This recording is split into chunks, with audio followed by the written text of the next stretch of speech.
الرحمن الرحيم.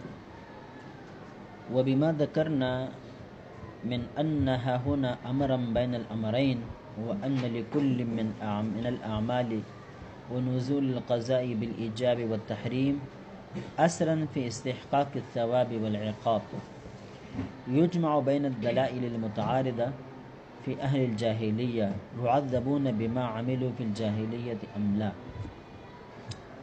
حضرت فرماتے ہیں ہم نے جو تفسیر آپ کے سامنے رکھ دی، اس تفسیر سے آپ کا بہت بڑا مسئلہ حل ہو جائے گا،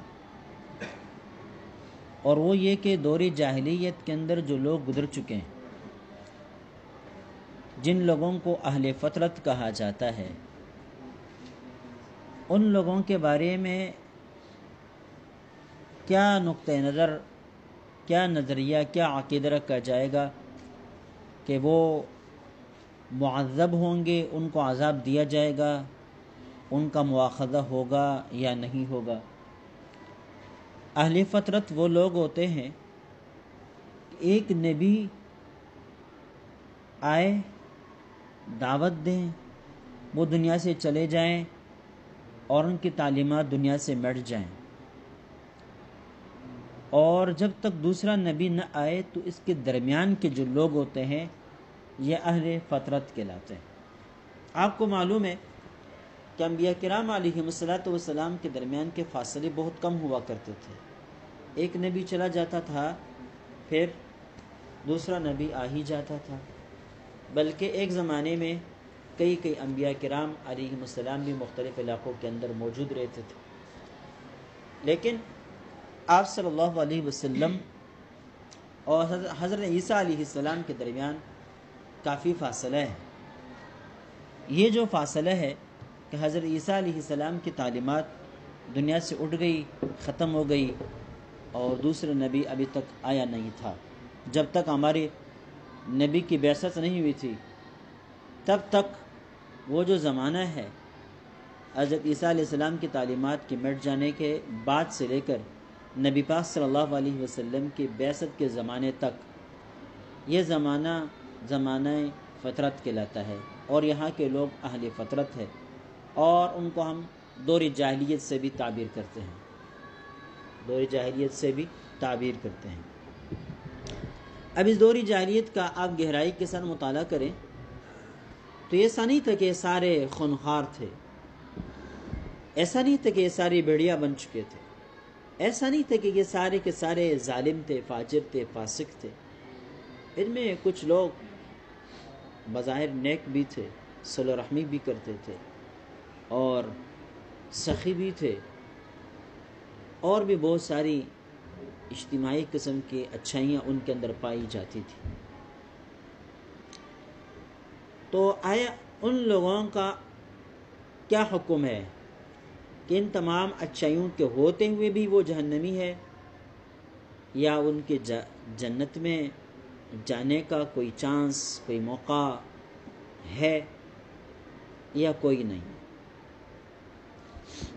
اس بارے میں علماء کے کئی اقوال ہے. یہ ایک پیچیدہ قسم کا مسئلہ ہے.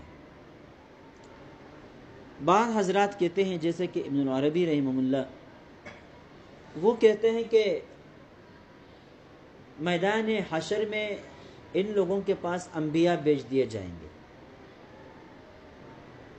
اگر انہوں نے وحی پر انبیاء کو تسلیم کیا اور ان کے اوپر ایمان لے کر آئے تو یہ مؤمنین میں سے شمار ہوں گے، اگر نہیں لائے تو کفار میں سے شمار ہو جائیں گے. پھر فیصلہ ہوگا کہ جو ایمان لے کر آئیں گے تو مسلمانوں کے ساتھ رہیں گے، اور جو ایمان نہیں لے کر آئیں گے تو ان کا حکم عام کفار جیسا ہو جائے گا. لیکن ظاہر ہے اس قول کو دیکھا جائے تو جیسے ہی انسان مر جاتا ہے تو پھر اس کے اعمال کا جو دروازہ ہے وہ بند ہو جاتا ہے. پھر آگے جو ہے ثواب اور عقاب کے منازل انسان نے طے کرنے ہوتے ہیں. اب میدان حشر میں انبیاء کا آنا اور قبول کرنا اور نہ کرنا وغیرہ وغیرہ، یہ سارے اعمال سے تعلق رکھنے والی چیزیں ہیں، اس لیے اس نظریے کو رد کر دیا گیا. مجد الفسانی شیخ احمد سرہندی رحمہ اللہ کے بارے میں آتا ہے کہ ان کا نظریہ یہ تھا کہ اس قسم کے لوگ جو ہوں گے، یہ جس طرح عام جانور ہوتے ہیں نا، عام جانور سزا اور عقاب وغیرہ پا کر اس کے بعد ان کو ختم کر کے پتھر بنا کر مٹا دیا جائے گا، تو اسی طرح یہ لوگ جن کے پاس انبیاء کی بعثت نہیں ہوئی تھی تو ان کو بھی وہیں پر پتھر بنا دیا جائے گا، اور نہ وہ جہنمی ہوں گے اور نہ وہ جنتی قرار پائیں گے، بلکہ ختم کر دیے جائیں گے، مٹا دیے جائیں گے۔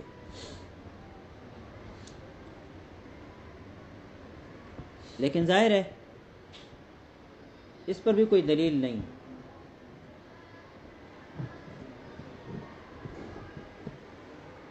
اب بعض حضرات نے ان کی طرف سے یہ دلیل پیش کی ہے کہ انہوں نے خواب میں یا مکاشفہ میں وہ کہتے ہیں کہ میں نے تمام انبیاء کرام علیہم السلام کے محفل میں اپنے اس نظریے کو پیش کر دیا تھا، سب نے تصویب کر دی کہ آپ صحیح کہہ رہے ہیں، لیکن ظاہر ہے یہ ایک مکاشفہ ہے یا کوئی خواب ہے جس کے اوپر کوئی حکم مدار نہیں رکھ سکتا، یعنی یہ حکم کا کوئی مدار نہیں بن سکتا، اس لیے اس نظریے کو بھی قبول نہیں کیا گیا۔ تو پھر کیا، یہ جو آپ نے بات پڑھی کہ اشیاء دو قسم کی ہے کہ ان کا قبح اور ان کا حسن من وجہ عقلی ہے، من وجہ شرعی ہے۔ شرعی اس اعتبار سے کہ اس کے ساتھ ثواب یا عقاب کو وابستہ کر دیا گیا ہے، ورنہ فی نفسی عقل خود فیصلہ کرتی ہے کہ کون سی چیز اچھی ہے اور کون سی چیز بری ہے۔ تو جو چیزیں من وجہ عقلی ہے، جیسے کہ توحید ہے، اس کا حسن، اس کا حسن ہونا، شرک ہے، اس کا قبح یا اس کا قبیح ہونا، یہ محض عقلی چیزیں ہیں۔ اب جن لوگوں نے ان میں سے جو امور عقلاً حسن ہے اور وہ امور انہوں نے اپنا لیے تھے،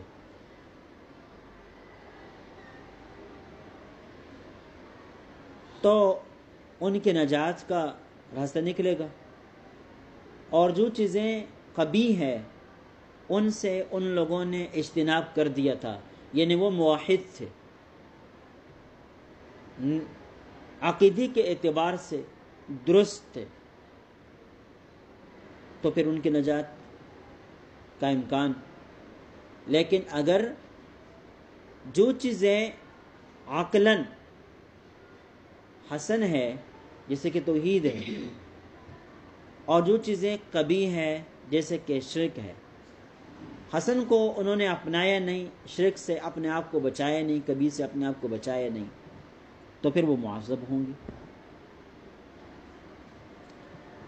اصل میں یہ جو اختلاف پیدا ہوا اور یہ جو حضرت نے اس کا حل پیش کر دیا، اس کی وجہ یہ ہے کہ اس بارے میں احادیث مبارکہ اور قرآن کی نصوص میں اختلاف و تضاد نظر آتا ہے۔ قرآن پاک میں اللہ تعالیٰ فرماتے ہیں وَمَا كُنَّا مُعَذِّبِينَ حَتَّى نَبْعَثَ رَسُولًا، ہم کسی قوم کو اس وقت تک عذاب دینے والے نہیں ہیں، وَمَا كُنَّا مُعَذِّبِينَ، ہم عذاب دینے والے نہیں ہیں، حَتَّى نَبْعَثَ رَسُولًا، یہاں تک کہ ہم پیغمبر بھیجیں، پیغمبر کے بھیجنے کے بعد ہم اتمام حجت کر دیتے ہیں، اور اس کے بعد پھر کوئی کس شخص کے معذب ہونے کا فیصلہ کرتے ہیں۔ اب یہاں پتہ چلتا ہے کہ یہ جو اہل فطرت ہے، چونکہ ان کے پاس کوئی پیغمبر تو آئے نہیں، لہذا یہ معذب نہیں ہوں گے، اس وجہ سے بعض حضرات کہتے ہیں یہ جو اہل فطرت ہے یہ اصحاب اعراف ہے، اصحاب اعراف ہے، کہ نہ جنت میں ہونا جہنم میں، بلکہ منزلتم بین منزلتین۔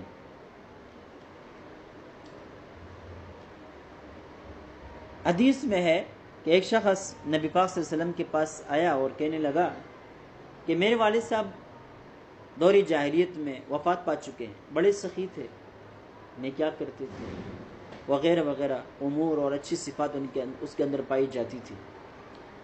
آپ صلی اللہ علیہ وسلم نے اس صحابی سے بھی کہا کہ وہ جہنم میں ہے، اور پھر اس صحابی سے یہ بھی کہہ دیا کہ آپ دور جاہلیت میں بنی ان قبرستان میں سے جس مشرک کے قبر پر گزرتے رہتے اور ان کو بتاتے جائیں کہ تو جہنمی ہے، تو جہنمی۔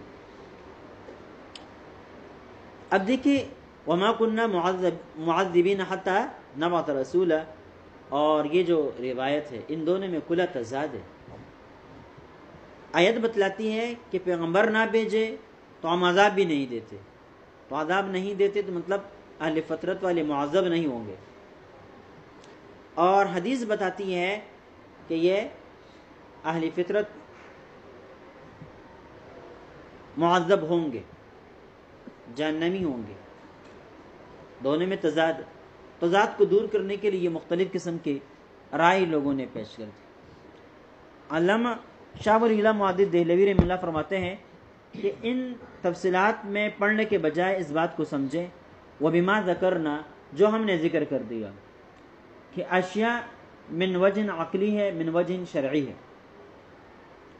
من انہا ہونا امرم بین الامرین، کہ دو معاملوں میں سے ایک معاملہ ہے، وَأَنَّ لِكُلِّ مِنَ الْأَعْمَالِ وَنُزُولِ الْقَضَاءِ بِالْإِجَابِ وَالتَّحْرِيمِ، کہ اعمال میں سے ہر ایک کے لیے اور وَنُزُولِ الْقَضَاء،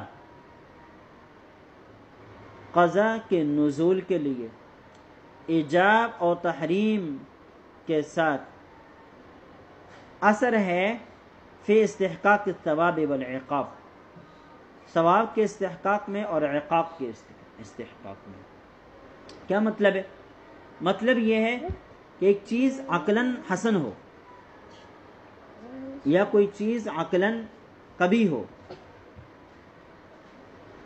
قبیح تو ہے لیکن آیا اس قبیح کے ارتکاب پر عقاب ہوگا یا نہیں ہوگا، اس کا فیصلہ شریعت کرے گی، اس کا فیصلہ عقل نہیں کر سکتی۔ ایک چیز حسن ہے، اس کو اپنا لیا گیا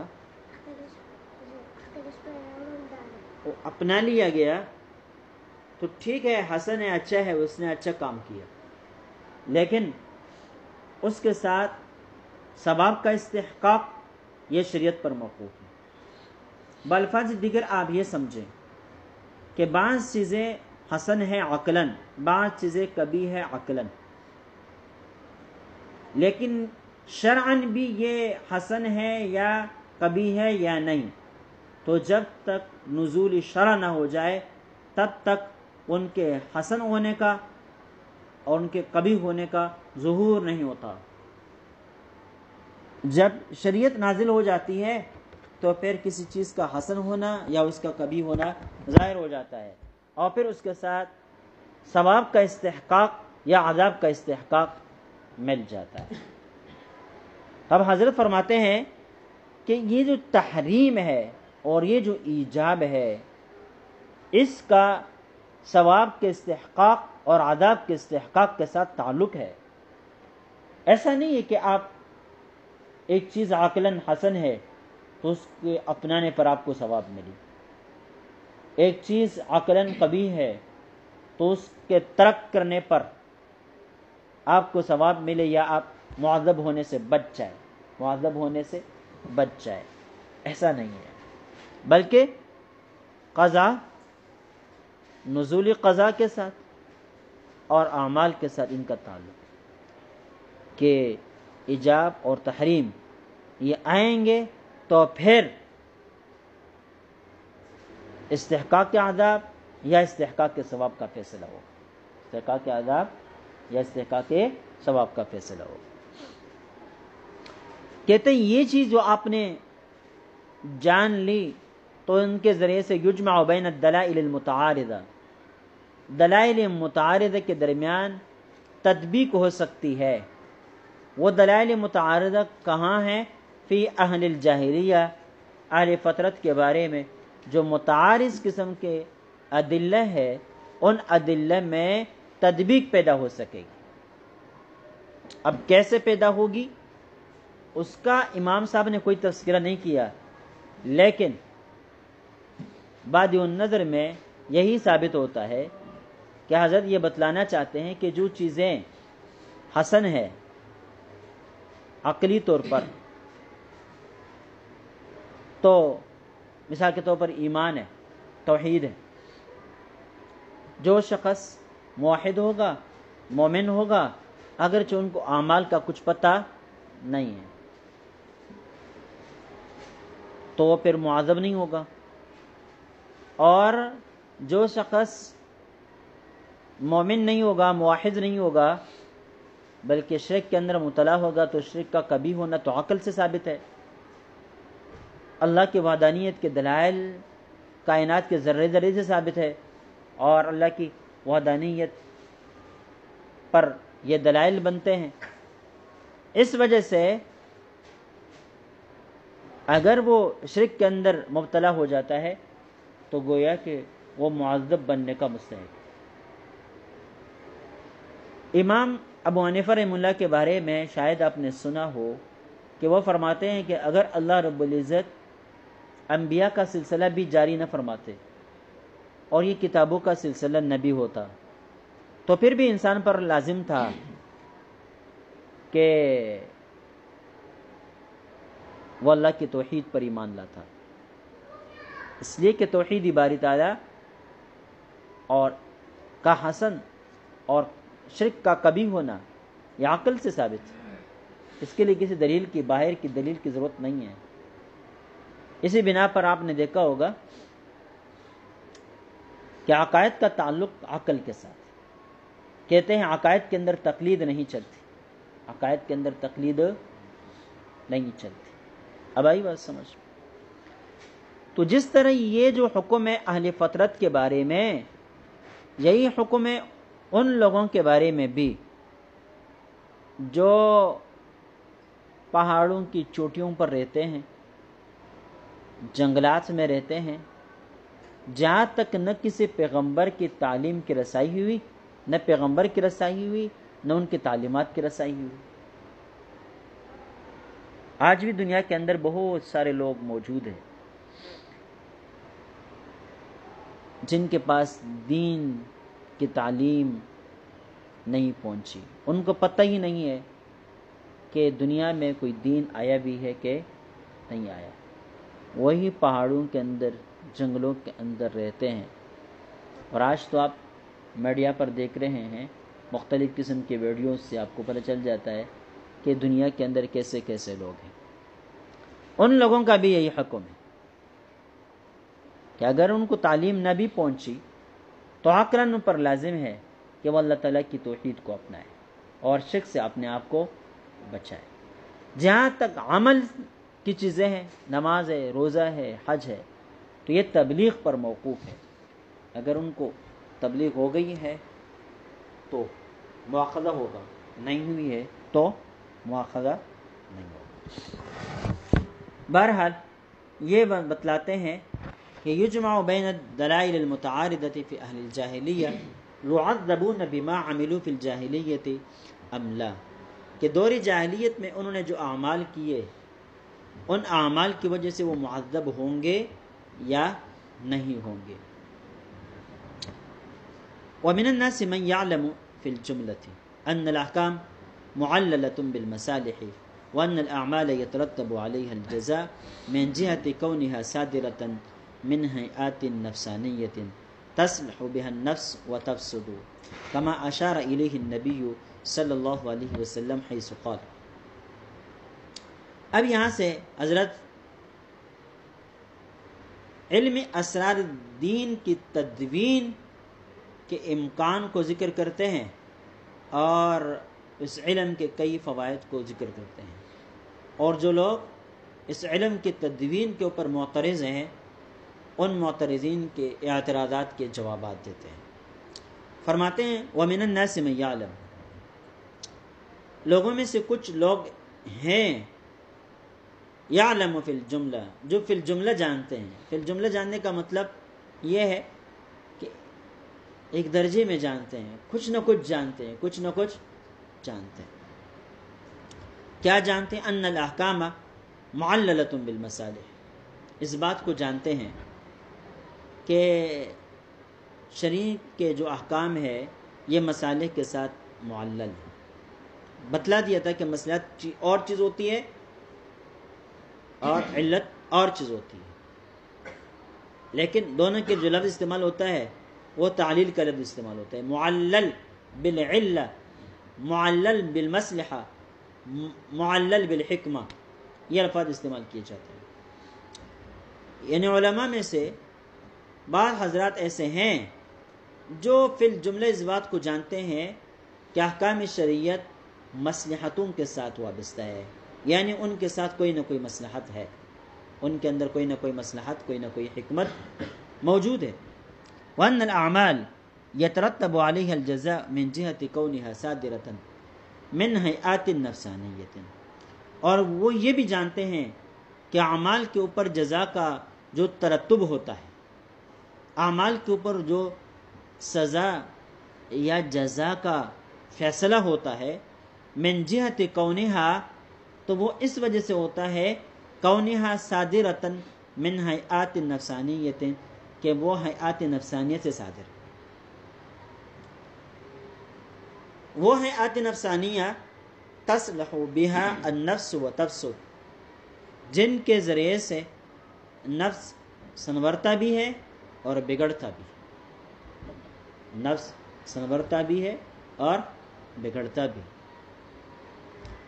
دیکھیں حضرت یہ بتلانا چاہتے ہیں نا کہ انسانی اعمال جن کے اوپر سزا اور جزا کا فیصلہ ہوتا ہے یہ نیت کے ساتھ وابستہ ہے، حیات نفسانیہ کے ساتھ وابستہ ہے۔ ایک ہوتا ہے نفس، ایک ہوتی ہے نیت، ایک ہوتی ہے حیات نفسانی۔ نیت تو مطلق ارادہ ہے، حیات نفسانیہ اس سے بھی آگے کی چیز ہے، یعنی جتنے گہرائیوں میں نیت سرایت کرتی چلی جائے گی تو اسی اعتبار سے پھر آپ کے عمل میں طاقت، قوت یا کمزوری پیدا ہوگی۔ نیت اور ارادہ تو آپ نے کر دیا ہے ایک عمل کا، لیکن اس کے بعد پھر آپ نفس کی کیفیت اور حالت کو دیکھیں، ہیئت کو دیکھیں کہ اس ارادی کے بعد آپ کے نفس کی کیفیت، ہیئت کیا بن جاتی ہے۔ اگر اس کا تعلق اللہ کے ساتھ بہت ہی زیادہ ہے، گویا کہ آپ اللہ کی عبادت کر رہے ہیں، نیت کے ساتھ کر رہے ہیں، لیکن نیت کے بعد آپ کی حیات نفسانیہ اس درجے پر ہے، استحضار خداوندی اس درجے پر ہے کہ گویا کہ آپ اللہ کو اپنے سامنے کڑے پاتے ہیں، جیسے کہ ان تعبد اللہ کانک تراہ، کہ گویا کہ آپ اللہ کو دیکھ رہے ہیں۔ تو یہ حیات نفسانی ہے کہ آپ کی ایسی کیفیت پیدا ہو جاتی ہے آپ کے اندر، گویا کہ آپ کو خدا نظر آ رہا ہے۔ اگر اس قسم کی کیفیت آپ کے پیدا نہیں ہوتی تو پھر یہ کیفیت جو اس پہلی والی کیفیت سے کم ہے کہ انہ یراکا، وہ آپ کو دیکھ رہا ہے، یہ کیفیت پیدا ہو جائے۔ ان کیفیتوں کی تبدیلی کی وجہ سے عمل کے اوپر جو ثواب مرتب ہوتا ہے اس میں بھی فرق ہوتا ہے۔ جیسے کہ صحابہ کرام کے بارے میں آتا ہے نا کہ ان نے ایک ہی درہم خرچ کیے اللہ کے راستے میں، بعد کے لوگ احد پہاڑ جیسے عطیات اور صدقات و خیرات اللہ کے راستے میں کرتے ہیں، ان کے ایک درہم کا مقابلہ نہیں کر سکتے۔ وجہ حیات نفسانی کا کمال درجے پر ہونا ہے۔ تو اسی طرح اعمال پر سزا ہے، کسی کو عمل کا اعلیٰ سے اعلیٰ بدلہ دے دیا گیا اور کسی کو ادنا بدلہ دے دیا گیا، کسی کو متوسط تو یہ اس کے حیات نفسانیہ کا اثر ہے، حیات نفسانیہ کا اثر ہے۔ اس حیات نفسانیہ کے ساتھ اعمال کے جزا کا تعلق ہے، اعمال کے جزا کا تعلق ہے۔ اب سمجھ گئے؟ تصلح بها النفس و تفسد، انہی حیات نفسانیہ کی وجہ سے نفس سدھرتا بھی ہے، بگڑتا بھی ہے۔ خیالات آپ کے اچھے ہوں گے تو آپ کا نفس بھی اچھا ہوگا، خیالات سوچ فکر آپ کے برے ہوں گے تو آپ کا نفس بھی برا ہوگا۔ کما اشار الیہ النبی صلی اللہ علیہ وسلم، جیسے کہ نبی پاک صلی اللہ علیہ وسلم نے اسی کی طرف اشارہ کیا، حیث قال، فرمایا، الا وان فی الجسد مضغہ، کہ جسم کے اندر ایک مضغہ ہے، ایک بوٹی ہے، ایک لوتلا ہے گوشت کا، اذا صلحت صلح الجسد کلہ، جب وہ درست ہو جاتا ہے، سنور جاتا ہے، تو سارا جسم سنور جاتا ہے، درست ہو جاتا ہے۔ وَإِذَا فَسَدَتْ فَسَدَ الْجَسَدُ كُلُّهُ، اور جب وہ بگڑ جاتا ہے تو سارا جسم بگڑ جاتا ہے۔ أَلَا وَهِيَ الْقَلْبُ، یاد رکھیے کہ وہ مضغہ جس کے ساتھ بدن کے صحت اور عدم صحت وابستہ ہے، نفس کا بگاڑ اور نفس کا سدھار وابستہ ہے، وہ دل ہے۔ اور یہی کیا ہے، اس سے حضرت استنباط کرتے ہیں کہ اعمال کے جزاؤں کا تعلق اس حیات نفسانی کے ساتھ ہے، اس حیات نفسانی کے ساتھ ہے، کہ اس حیات نفسانی کی وجہ سے عمل بگڑ بھی جاتا ہے اور عمل پر ثواب بھی مل جاتا ہے، اعلیٰ درجے کا بھی ہو جاتا ہے اور ادنا درجے کا بھی ہو جاتا ہے۔ لكنه يظن أن تدوين هذا الفن وترتيب أصوله وفروعه ممتنع، یہ شخص جو فی الجملہ اس بات کو جانتا ہے کہ شرعی احکام مصلحتوں کے ساتھ وابستہ ہے، معلل بالمصالح ہے، اس بات کو جانتا ہے، لیکن اس کے جاننے کے باوجود اس کا گمان یہ ہے ان تدوین هذا الفن وترتیب اصوله وفروعه، کہ اس فن کو مدون کرنا، اس کے اصول و فروع کو مرتب کرنا، ممتنع، یہ کیا ہے، ممتنع ہے، یعنی وہ بتلاتا ہے کہ ایسا نہیں ہو سکتا۔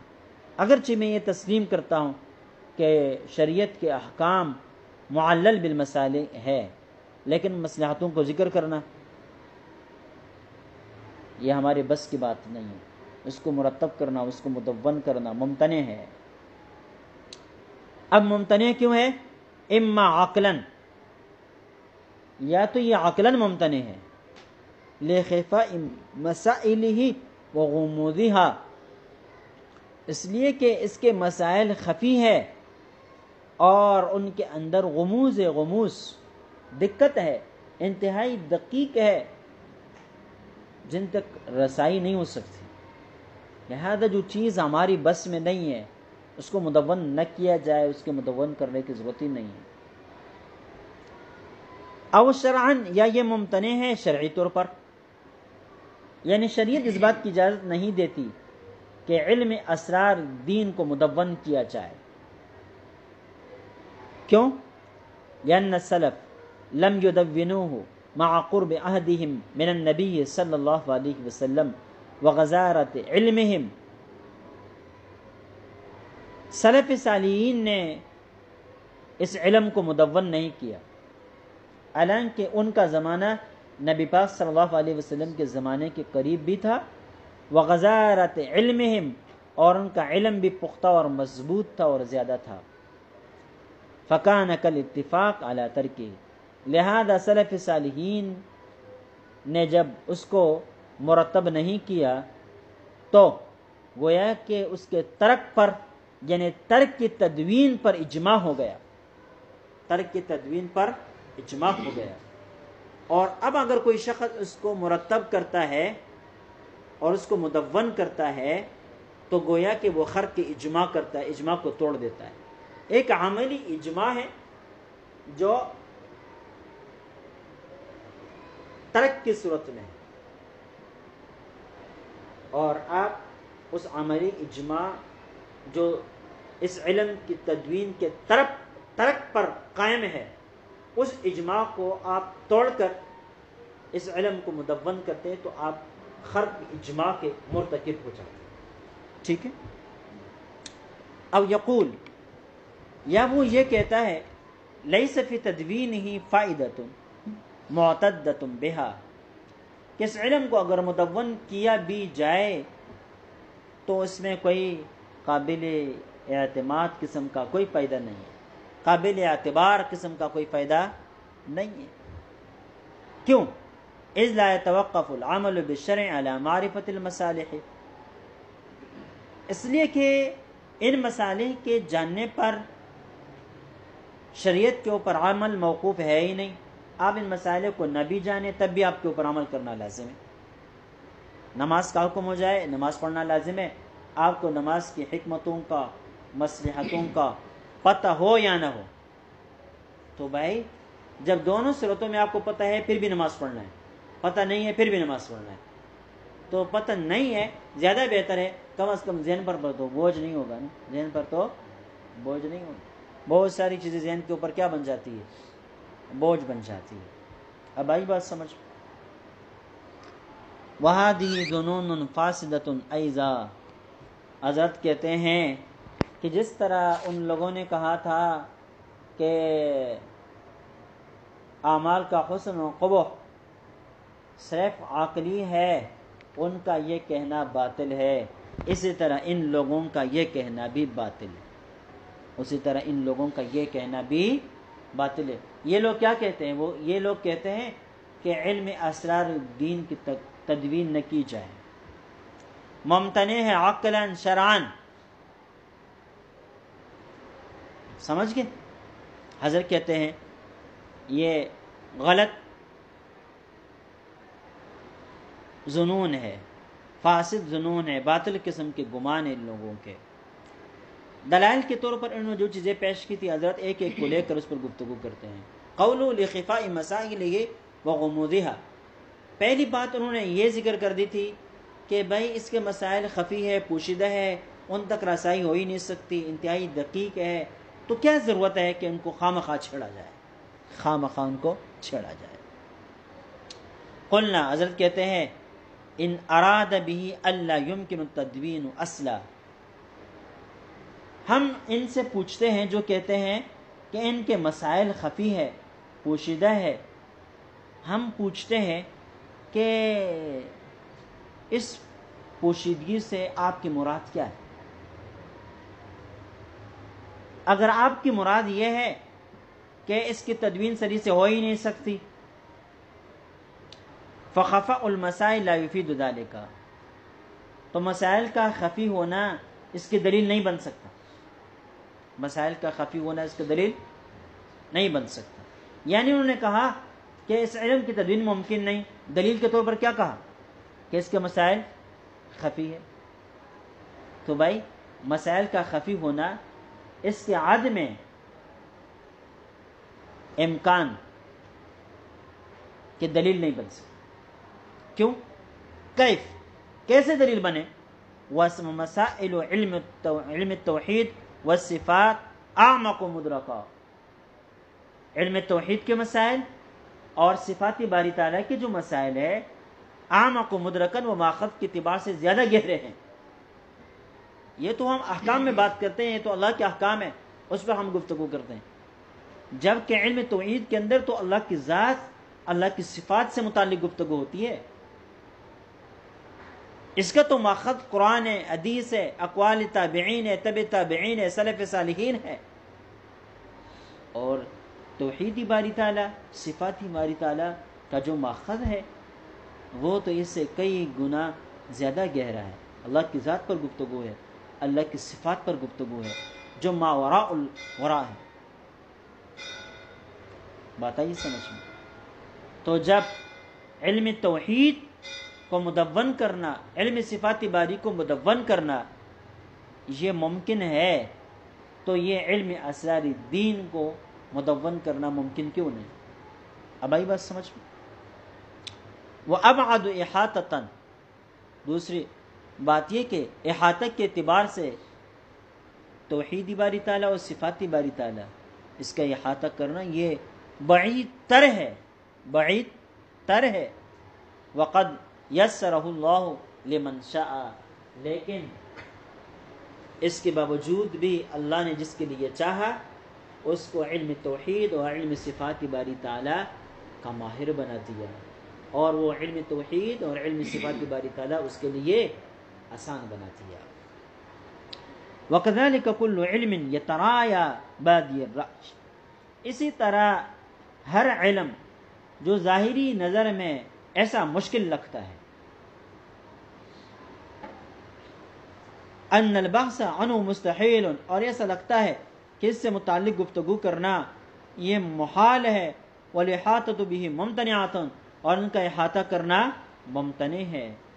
لیکن پھر کیا ہے؟ ثم اذا ارتید بادوات وتدرج فی فہم مقدمات حصل التمکن فیہ، لیکن جب ان کے اوزاروں سمیت اس کو تابع کرنے کی کوشش کی جائے اور رفتہ رفتہ اس کے مقدمات کے سمجھنے کی کوشش کی جائے، حصل التمکن فیہ، تو پھر اس پر قدرت حاصل کرنا، پھر اس کو مدون کرنے کی قدرت یہ حاصل ہو جاتی ہے، اس کو مدون کرنے کی قدرت حاصل ہو جاتی ہے۔ وتیسر تاسیس و مبانی، اور اس کے مبانی کی تاسیس کرنا یہ انسان کے لیے آسان ہو جاتا ہے۔ وتفریع فروعہ وذویہ، اور اس کے فروع اور اس کے متعلقات کی تفریع کرنا یہ بھی آسان ہو جاتا ہے۔ یہ جو ذوی ہے نا، یہ ذو کی جمع نہیں ہے، یہ ذوات کی جمع ہے۔ کس کی جمع ہے؟ ذوات کی جمع ہے۔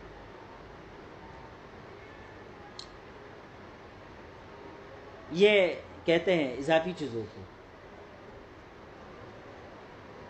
یہاں اس سے مراد متعلقات ہے۔ کیا ہے؟ متعلقات۔ وَإِنْ أَرَادَ الْعُسْرَ فِي الْجُمْلَةِ، اگر اس حضرت کا یہ مراد ہے کہ اس علم کے مسائل خفی ہے اس لیے مدون نہ کیا جائے، اس سے اس کی مراد یہ ہو کہ مشکل ہے، تو فَمُسَلَّمٌ، تو یہ بات کیا ہے؟ مسلم ہے کہ یہ مسائل مدون کرنا کافی مشکل کام ہے۔ لَكِنَّهُ بِالْعُسْرِ يَظْهَرُ فضل بعض علماء علی بعض، مشکل معاملات ہی کی وجہ سے تو بعض علماء کی فضیلت بعض دوسرے کے اوپر کیا ہو جاتی ہے؟ ظاہر ہو جاتی ہے۔ ایک عالم دوسرے سے بڑھ کر عالم ہے، کیسے پتہ چلے گا؟